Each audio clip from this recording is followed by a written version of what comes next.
හරි. කොහොමද කට්ටිය? අද බලමු since කියන ඉංග්‍රීසි වචනේ කොහොමද භාවිතා කරන්නේ කියලා.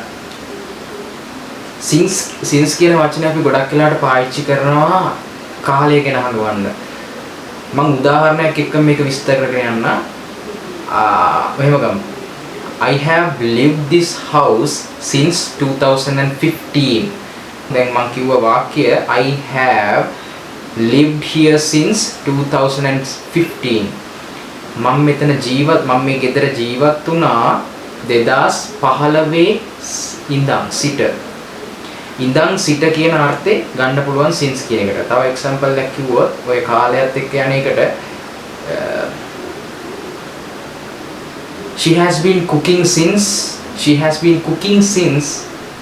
8 a.m.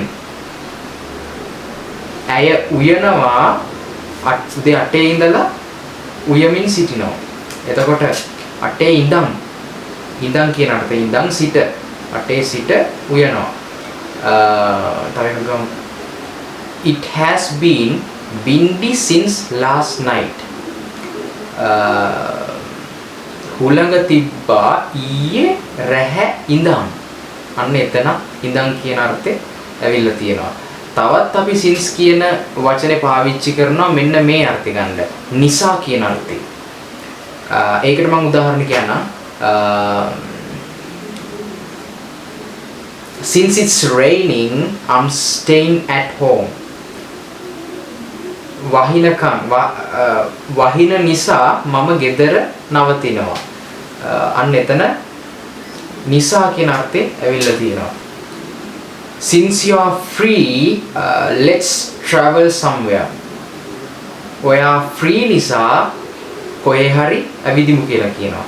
free නිසා අන්න since කියන වචනේ ගොඩක් වෙලාවට නිසා කියන අර්ථේ අර්ථ ගන්නනකොට since කියන වචනේ ගොඩක් වෙලාවට වාක්‍යයේ ඉස්සරහින් තමයි පාවිච්චි වෙන්නේ. දැන් මම කලින් කිව්ව වාක්‍යය since it's raining I'm staying inside.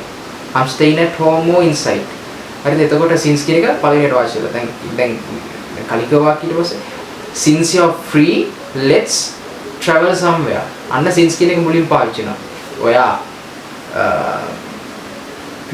නිදහස් නිසා free නිසා අපි කොහේ හරි ඇවිදිමු travel කරමු.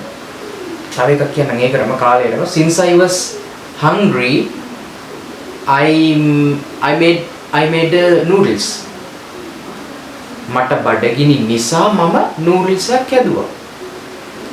එතනත් since කියන ඉස්සරහට. ඒතකොට since කියන වචනේ ගොඩක් වෙලාවට ඉංග්‍රීසි භාෂාව පාවිච්චි වෙනවා